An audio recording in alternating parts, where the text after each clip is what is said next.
বন্ধুরা আজকে করবো চিলি কাতলা করার জন্য দেখো এরকম। আর এই মাছটা আমার বড় জামাই পাশে মাছ ধরতে যায়, দেখো মাথাটা কত বড় মাছ, কাটতে আমার কি কষ্ট হচ্ছে। মাছটার ভিডিও আমি আর করিনি, দেখো কত বড় মাছটা, দেখো মাথা দেখলে তোমরা বুঝবেই, দেখো কত বড় মাছ। এই মাছটা কাটতে আমার খুব আগের দিন করেছি, আর আজকের এই কপিস করব হচ্ছে চিলি কাতলা।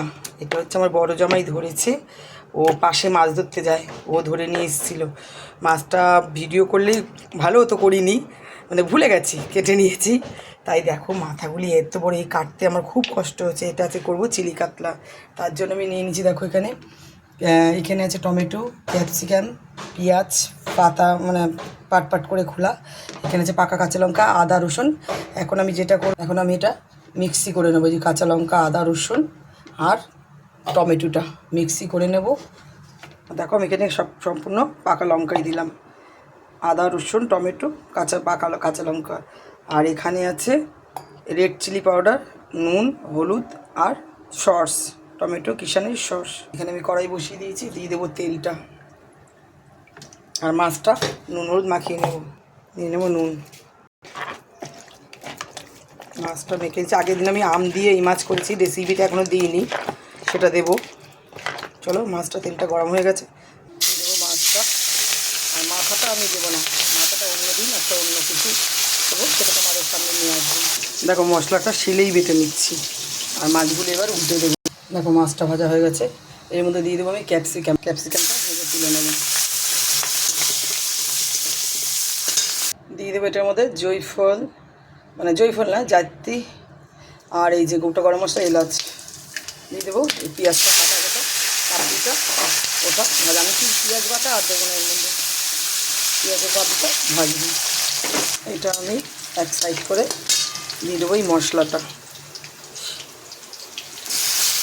দিয়ে দেবো। এই যে ওটা একটু জিরে গুঁড়ো অ্যাড করেছি, রেড চিলি পাউডার, সস, হলুদ, নুন আর জিরে। এখানে সাইডে ভাজবো কাজু বাদাম আর কিশমিশ, এটাকে আমি মিক্সি করে একটু দিয়ে দেবো। মিক্সি করবো না, শিলেই বেটে নেবো, হালকা ভেজে আমি তুলে নেবো। এটা বেটে নেবো, এটা শিলেই বেটে নেবো। দেখো ক্যাপসিকামটাও দিয়ে দিয়েছি, এইভাবে কষাবো। ক্যাপসিকামটা দিয়ে দেবো কাজু বাদাম আর কিশমিশের পেস্টটা, এই দিয়ে দিলাম। দিয়ে দেবো শিল যে দিয়েছি, বাদাম দিয়েছি, সেই জলটা দিয়ে দিলাম। আর স্লাইড একটু জল দিয়ে আর একটু কষাবো। কাতলা চিলি একটু টাইম লাগে, এবার তেলটা বেরালে আমি কষে জল দিয়ে দেবো। দেখো কালারটা কী সুন্দর সে দিয়ে দেবো জল, অল্প জল দেবো, যেহেতু এটা একদম মানে চিলি চিকেনের মতনই হবে, মাছের মধ্যেই মশলাটা লেগে থাকবে, তাই অল্প জল দিলাম। এবার আমি ঢাকা দিয়ে বসিয়ে রাখবো। ঢাকনাটা খুলে মাছটা দিয়ে দেবো। দেখো জল শুকিয়ে দিয়ে দেবো সব মাছগুলি একে একে। হয়ে গেছে কাতলা চিলি, গ্যাসটা অফ করে দেবো, নামিয়ে নেবো এবার।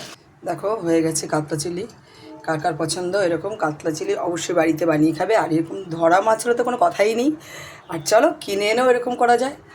কেমন লাগলো ভিডিওটি ভালো লাগলে লাইক করবে, কমেন্ট করবে আর শেয়ার করবে। আর অন্যকে দেখার জন্যে অবশ্যই শেয়ার করে দিও। চলো টাটা, আর অবশ্যই বানিয়ে খাবে কাতলা চিলি।